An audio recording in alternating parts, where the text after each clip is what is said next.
আড্ডা মানে হাসি ঠাট্টা, গল্প, স্মৃতিচারণ আর নির্মল বিনোদন। আর যদি সেই আড্ডার জায়গা হয় গ্রামের বাঁশের মাচাং, তাহলে তার আনন্দ যেন বেড়ে যায়। প্রকৃতির স্নিগ্ধ পরিবেশে বাঁশের মাচাঙে বসে বন্ধুদের সঙ্গে সময় কাটানোর আনন্দই আলাদা। শহরের ব্যস্ত জীবন থেকে দূরে মাচাং যেন নির্ভেজাল আনন্দের এক প্রশান্তি এনে দেয়। বাঁশের মাচাঙে বসে আড্ডা মানে জীবনের নানা স্মৃতিচারণের রোমান্থন করা, বন্ধুদের সঙ্গে বসে শৈশবের গল্প করা, গ্রামের ছোটখাটো ঘটনা নিয়ে আলোচনা করা, কিংবা বিভিন্ন সামাজিক বিষয় নিয়ে কথা বলা। সবকিছুই মাচাঙে আড্ডাকে আরো রঙিন করে তোলে।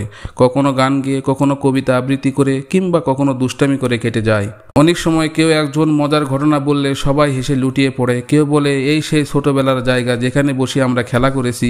আবার কেউ বলে মনে আছে সন্ধ্যার পর এখানে ভূতের গল্প শোনা হতো।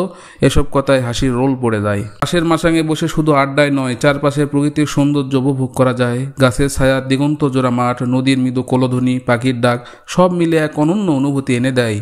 ব্যস্ত জীবন থেকে মুক্তি পেতে এই শান্ত পরিবেশে বসে সময় কাটানো মানেই মানসিক প্রশান্তি। বাঁশের মাচাঙে আড্ডা শুধু বিনোদনের জন্য নয়, এটি সম্পর্কের বন্ধনকে দৃঢ় করে, ভালোবাসা বাড়ায় এবং মানসিক প্রশান্তি এনে দেয়।